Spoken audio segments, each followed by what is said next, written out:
Время все расставит по своим местам. Так мы обычно говорим, когда вспоминаем о великих личностях, надолго разлученных со своим народом. Но эту фразу стоит уточнить. Не время все расставит по своим местам, а человеческий разум. Настойчивый, пытливый, гуманный, справедливый. А время, оно может пройти бестолково. Время рождает старцев, а не мудрецов. Так гласит древняя восточная мудрость.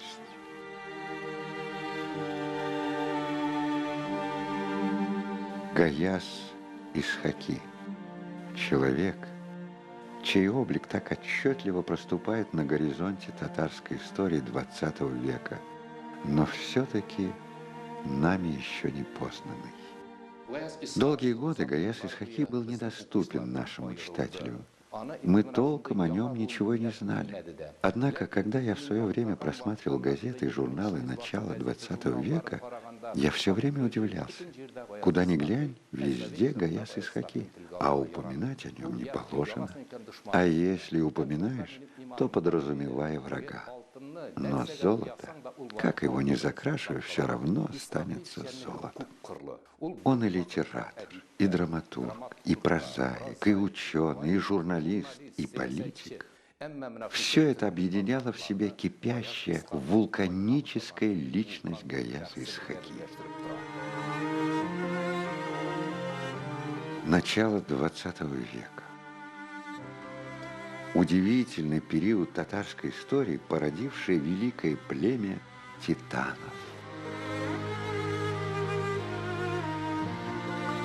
Через 100 лет это время назовут золотым веком татарской культуры.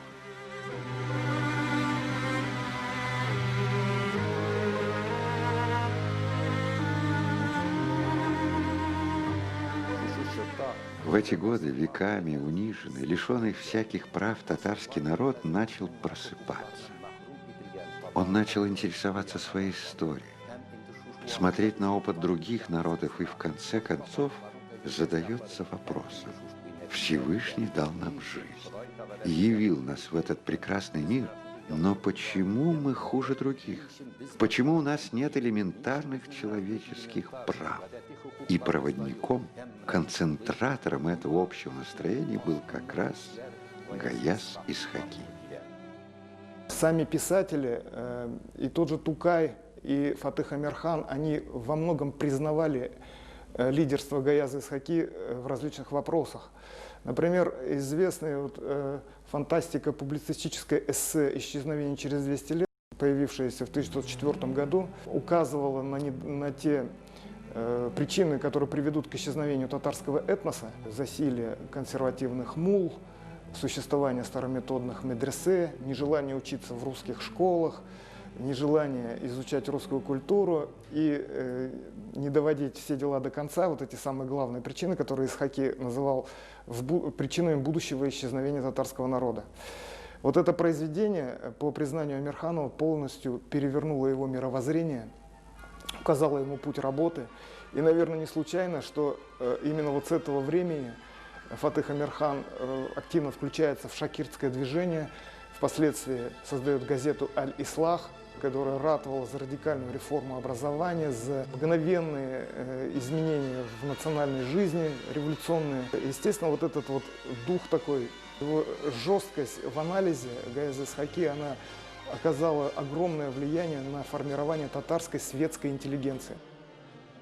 В 1916 году Галимджан Ибрагимов издает свою работу по вопросам литературы и образования. Там он пишет: в татарской литературе, если мы заводим речь о романе, то первым здесь, безусловно, надо назвать Гаяса Исхаки.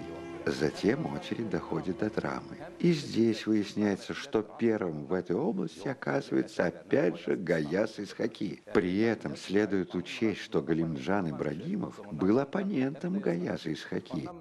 Мы часто говорим, что в татарской драматургии очень высока роль Галиаскара Камала.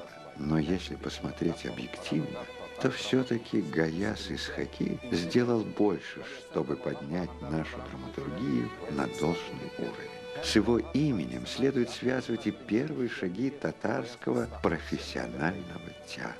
Вот эта слава крупнейшего татарского писателя, неожиданно заявившего себе в начале 20 века, она быстро дошла и до русских литературных кругов. Когда Алексей Максимович Горький планировал издать сборники образцов национальных литератур России, то первым делом он обратил внимание, конечно же, на творчество Гаяза Исхаки и предложил ему представить свои самые интересные или любимые произведения для опубликования в этих сборниках. Между Исхаки и Горьким завязалась достаточно оживленная переписка, и ряд произведений писателя были переведены на русский язык и опубликованы в журнале «Современник» и в ряде других изданий.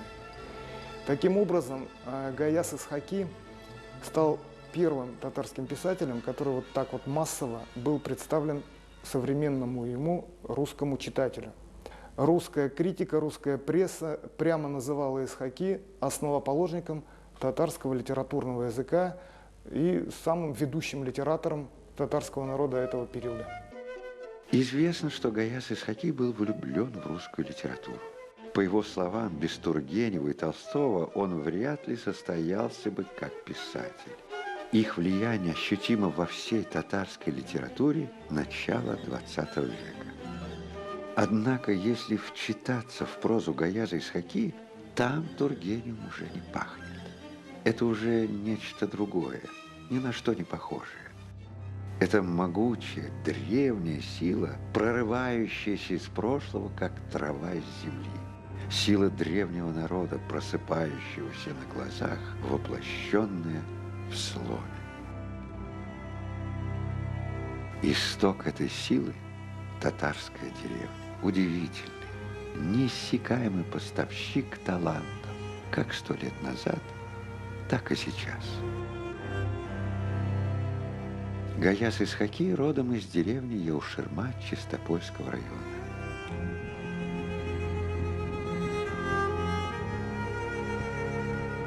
Сегодня здесь действует музей его имени.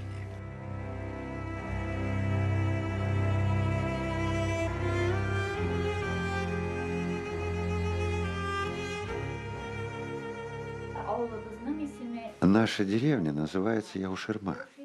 Это название образовано из двух слов – «яу» и «ширма».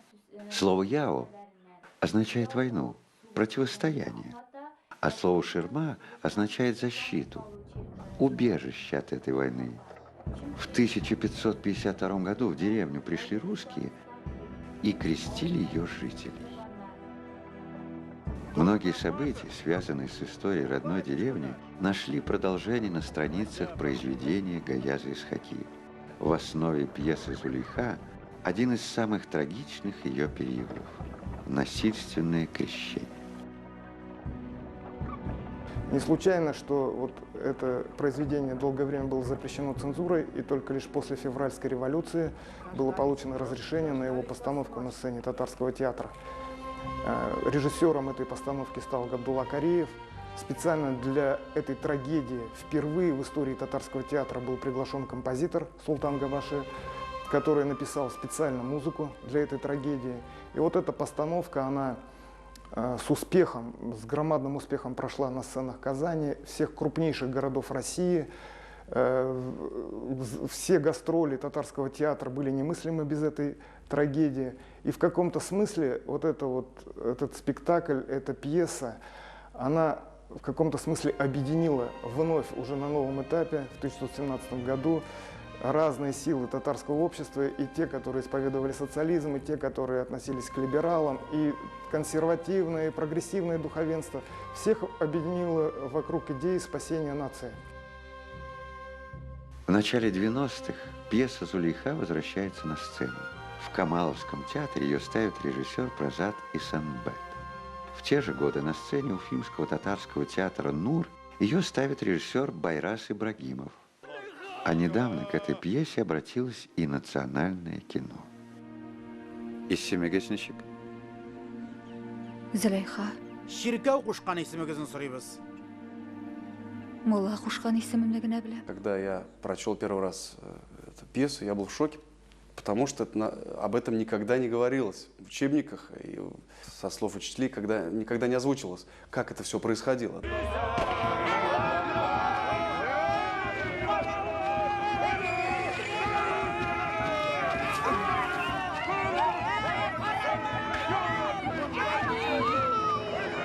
Зулейха меня тронула до глубины души. Трагедия Зулейхи, трагедия народа, можно сказать. Но хотя это миллионная часть того, что, как сказать, было.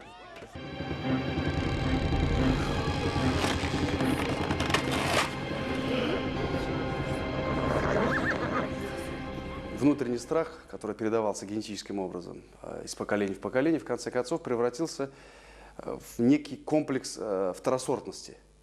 Я говорю о народе, естественно, да? Но при этом самый древнейший ген, то есть ген гражданина государства, он все-таки не умер. Особенно остро ощущал это, конечно, Гаяз Исхаки.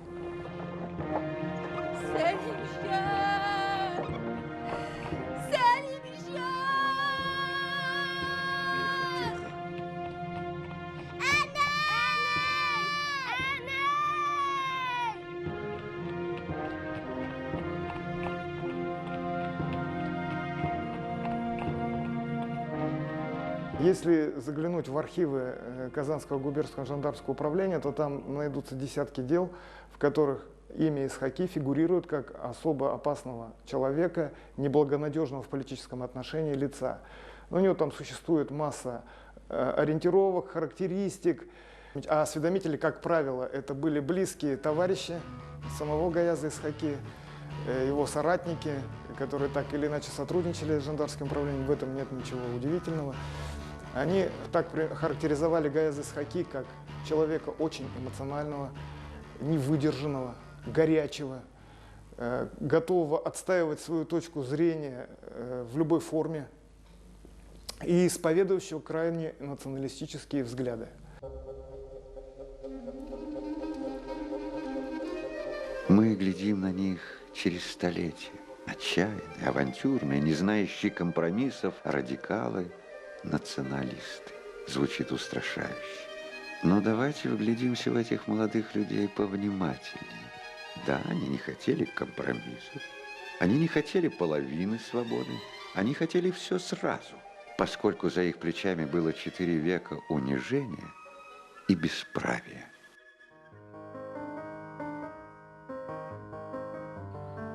Бывшее здание Апанаевского медресе на берегу Кабана. Здесь учился Гаяз Исхаки. Здесь в мальчишеской еще голове уже мерцали очертания будущих романов. Здесь, в окружении столь же одаренных товарищей Садри Максуди и Мусы Бегиева, он задумывается о будущем своего народа. И вот это вот стремление к новому, сопротивление косности, консерватизму сподвигло его на первый в его жизни бунт, когда он поддержал своего старшего товарища, учителя Хади Максуди в его конфликте с руководителем Апанаевского медресе, ортодоксальным муллой Абдулгалямом Салиховым. Они вместе покинули это медресе и перешли на работу в другое училище, которым руководил уже прогрессивный имам Габдулла Апанаев. А чуть позже Гаяз Исхаки перешел на работу в медресе Новотатарской Слободы, которым руководила династия известных просветителей Амирхановых.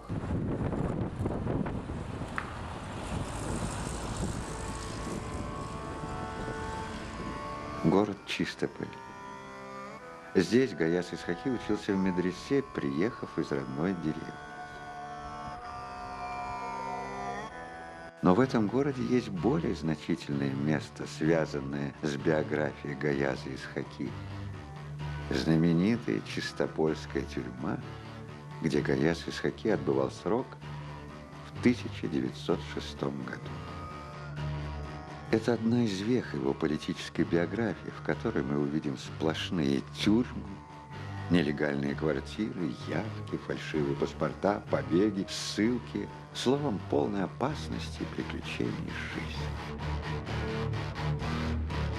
В архивах сохранилось прошение политзаключенного Гаяза Исхаки, адресованное окружному прокурору. Ввиду того, что приходящие ко мне на свидание мать, жена, сестры ни слова не знают по-русски, а жандармы не разрешают говорить по-татарски, Я незаконно лишен удовольствия говорить с близкими мне людьми, считая такое положение вещей незаконным и по отношению к моим родным издевательством.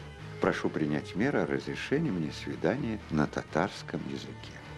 Следует напомнить, что закон о двух государственных языках будет принят у нас в Татарстане спустя 90 с лишним лет. Давайте вглядимся в этого человека еще раз.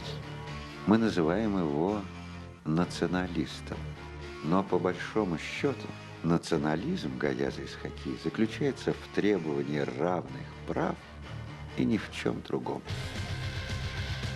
Октябрьская революция. Для Гаяза Исхаки это страшная черта, которая поделила его жизнь надвое. У него был выбор. Либо остаться в России советской, значит, переделать свое творчество под новое лекало и придать ему новое содержание, а то есть кривить душой. Для Гаяза Исхаки, как вот для такого человека бескомпромиссного, это было просто невозможно. И второе, это было отправиться в эмиграцию, чтобы продолжать просветительскую и писательскую деятельность. Вот, к счастью, он выбрал последнее. И вот эмиграция. Годы без родины. Долгие, очень долгие годы. А точнее, это половина жизни Гаяза Исхаки. Если посмотреть, что он сделал за эти 2 десятилетия, этому можно просто поразиться. Потому что человек, лишенный родины, человек, лишенный многих материальных средств, он развил исключительно бурную, кипучую деятельность для того, чтобы объединить разрозненные очаги татарской эмиграции, находящиеся в самых разных странах. Он по-прежнему остается лидером. На родине он был человеком, вокруг которого вертелась вся литературная и журнальная жизнь. Таковым он остается, уехав за границу. В 20-е годы находился достаточно долгое время в Европе, прежде всего в Германии, в Чехии, Польше. Здесь он начал свою деятельность в так называемой Лиге Прометей. Это была организация нерусских народов бывшей Российской империи, которая всю свою деятельность посвятила разрушению Советского Союза и созданию на его обломках независимых национальных государств. Это как раз совпадало с точкой зрения самого Гаяза Исхаки, который мечтал о создании татарского национального государства. И в рамках этого движения, прометеевского движения, он создал так называемую группу «Идель-Урал» и постоянно находился в разъездах между Берлином, Варшавой и Стамбулом. В 1928 году он начинает издавать журнал «Милле-Юл». В 30-м году он называется «Яна Милле-Юл». С 28 по 39 годы выходит 136 номеров этого журнала. Он издается на татарском языке в Берлине. Для Гаяза Исхаки и его соратников этот журнал стал трибуной, с которой они на весь мир могли говорить во благо своего народа. Он немало времени проводил и на Дальнем Востоке, там, где сформировались достаточно большие группы татарской диаспоры. Это Маньчжурия, это Корея, это Япония. И здесь он создал целую организацию татар Дальнего Востока, иммигрантскую организацию. И он здесь издавал, был, так сказать, вдохновителем издания газеты «Милли Байрак». И здесь, скажем, в Японии он наладил издание также не менее знаменитого журнала «Япон Мухбире», «Яңа Япон Мухбире». И это была действительно кипучая, бурная деятельность. Он ни на минуту не останавливался. И он очень хотел, чтобы татарское национальное движение оказалось за пределами Советского Союза неразрозненным. Наша любовь всегда должна быть сильнее нашей ненависти.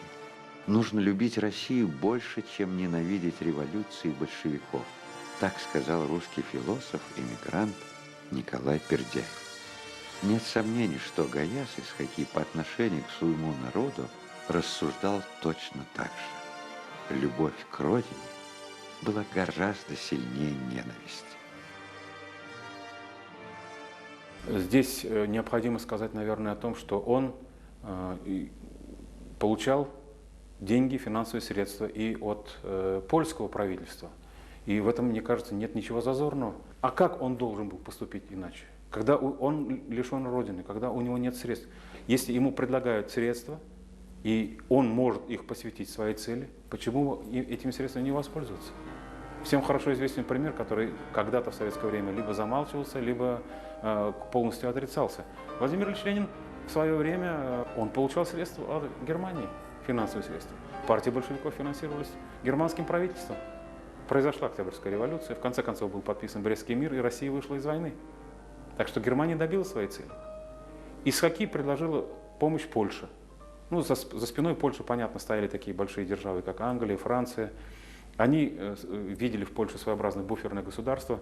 И, конечно же, Польша также заинтересована была, чтобы Советский Союз стал более слабым государством, чтобы он распался, может быть, в перспективе на ряд национальных государств. Так что мне кажется, что Гаяз Исхаки в той ситуации сделал со своей стороны максимально возможное, чтобы добиться поставленной перед собой цели. Имя Гаяза Исхаки было известно в секретных ведомствах самых разных стран. Его называли то японским, то польским, то советским, то германским шпионом. Когда говорят о Гаязе Исхаки как о германском шпионе, вот я занимался этой проблематикой достаточно тесно и хорошо знаком с историческими архивными материалами. Когда началась война против Советского Союза и Германия начала специально отделять тюркских военнопленных, нерусских военнопленных в отдельные лагеря, то Гаяз Исхаки, который находился в то время в Турции, он попросил германскую визу, чтобы приехать в Германию, организовать помощь своим соплеменникам, которые оказались в плену и в плачевном состоянии. И вот германское правительство в той ситуации проверило личность Гаяза Исхаки, и Министерство иностранных дел, которое за это отвечало, оно получило некоторые очень даже нелестные для Исхаки характеристики. Он был назван врагом Германии, сторонником Польши, сторонником Англии. Получается так, что мы называли немецким шпионом человека, которого Германия в конце концов не пустила к себе. Его не приняла Германия. А что говорить о России? О возвращении домой они могли только мечтать. С 1936 года Гаяз Исхаки живет в Турции. А где они могли оказаться, как не здесь, где культура, язык хотя бы отдаленно напоминает о родине?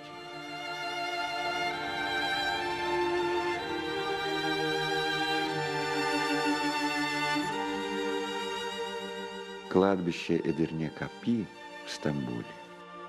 Могила Гаяза Исхаки. Половина его земного срока прошла на родной земле. Половина на чужбине. Две разных жизни одной судьбы. Одного человека, которого зовут Гаяз Исхаки.